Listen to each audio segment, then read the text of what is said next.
everyone, welcome back. So this week it's heading back into summer. School holidays are going to finish soon, so I will be needing a summer schoolhouse 1890s skirt. My other one is just a circle skirt. It's fine, but it's not quite the vibe that I'm going for. So what I'm going to try and do is combine two patterns today. So you've got the coquelicot, I think it's called, wildflower design skirt. That's the adjustable skirt waist. Generally it's only sort of like a 3/4 like knee length style skirt, but this time I'm going to take the skirt pattern and replace it with this one here, which is the Butterick Mrs. pattern, and particularly just the skirt part. I found this beautiful fabric, which is the navy blue fabric, with this kind of crisscross hatching, very subtle pattern on it. The only problem is that it's unfortunately a little see-through, so I have to line the skirt as well. And I figure if I'm lining the skirt, then I might as well make that lining look kind of like a 1890s petticoat. So we'll see how we go. There's a lot of experimenting in this video. Hopefully it all turns out okay, and we might as well get started. So these are all the skirt panels cut out. That's the front and this is the back. You can see the back's quite wide, and that is because there's actually going to be a bunch of pleating done. You can see where those white chalk boxes are at the top. And these are all the wildflower waistband pieces, including the extra large pockets, which I'm really excited about. Okay, so welcome to day 2. I pretty much spent most of yesterday just cutting out the skirt pieces, which are all in this pile here. I also cut out the lining pieces. Now I decided that the lining pieces would be a bit different. I basically just took the front piece, doubled it, made it slightly wider for the back so I didn't have so much bulky fabric. You can see it's also shorter. I am going to add a gathered ruffle to the edge of the lining to make it sort of more of a petticoat feel, even though it's attached to the skirt. It won't be removable. I just wanted to get that vibe. I also lined the waistband pieces with interfacing, so now everything is cut out and I can actually start sewing. So yay, off we go. Well, at least I got my mistake out of the way early. I put one of the seams on backwards in the lining, so I guess I'll tear that off and try again.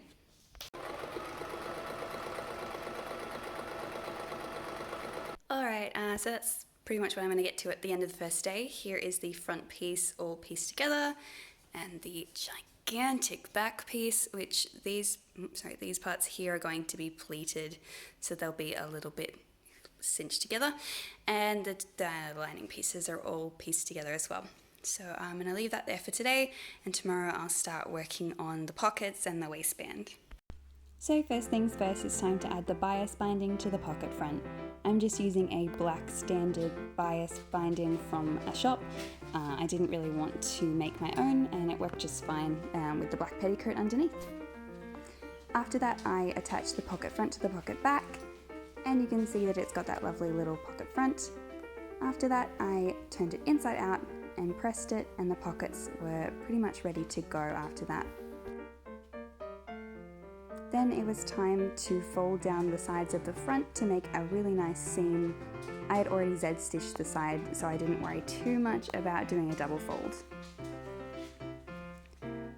Then it was time to do the pleating. Pretty much it's a bit tricky, but I moved the big circle marking to the small circle marking, laid it down flat, made sure they are all even. It's probably one of the trickiest parts of the whole skirt, but I think it turned out really nice and was well worth the effort.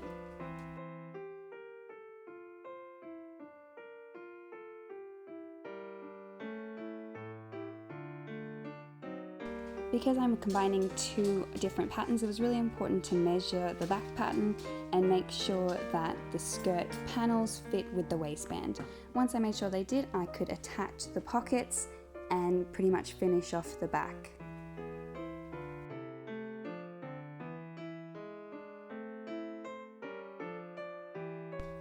Something that always gets me every time is I forget which way I'm supposed to press the pocket seam.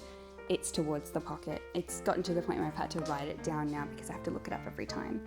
After that, it was time to attach the lining to the back skirt, and it fit just fine. And then I could start working on the waistbands, which included attaching the D-shackle loop things and and then lining up all of the markers to where they would generally equate on the back of the skirt.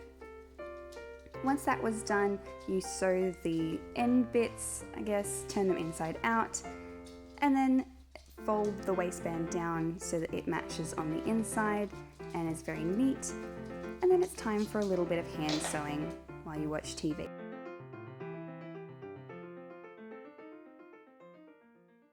Hi everyone, so this is where I have gotten to at the end of the third day.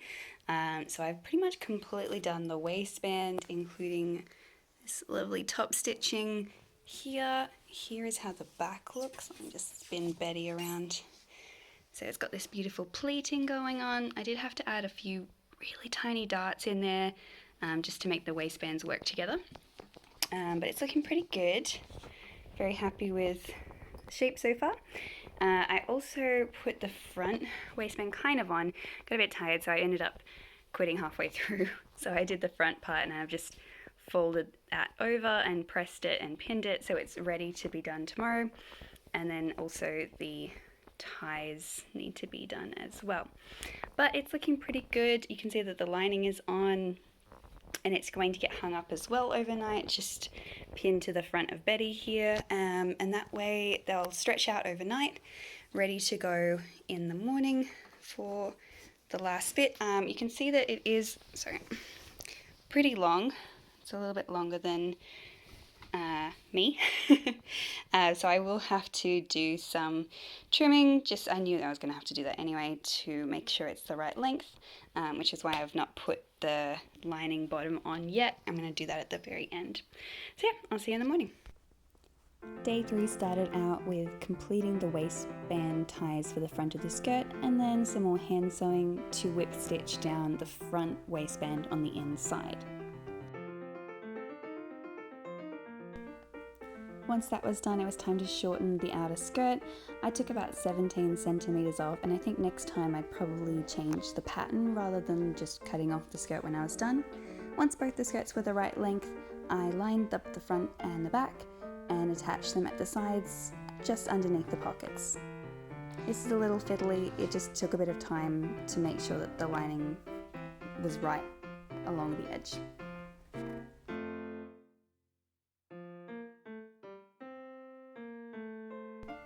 Once the front skirts were attached, it was time to do the same thing with the lining. I left a slightly longer slit down the side just so it's easier to get in and out.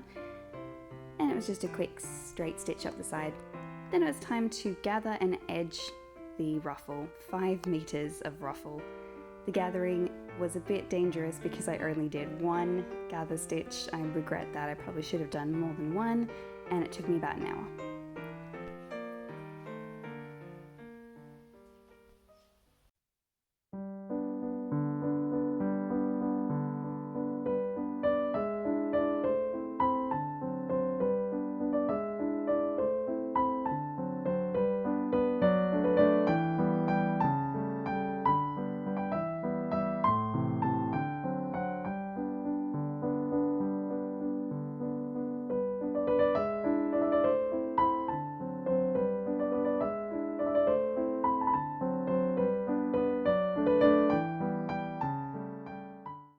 Okay, so that is the skirt. Now I wanted to really quickly show you how the skirt works. So it kind of opens up in a split in the middle and you step in, and I've done the A version of this, so I have a D-shackle ring thing, but I also like to add, particularly on these heavier skirts, these little buttons on the side there, so that you can sort of fasten it rather than having that cord dangling. It's a bit more secure.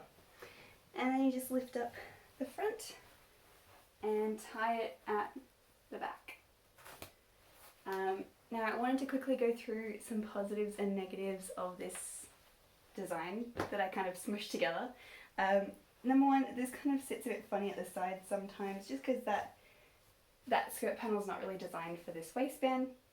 But I think with the way that it folds, it kind of works with the pleating on the back. Number two is the petticoat. So here it is.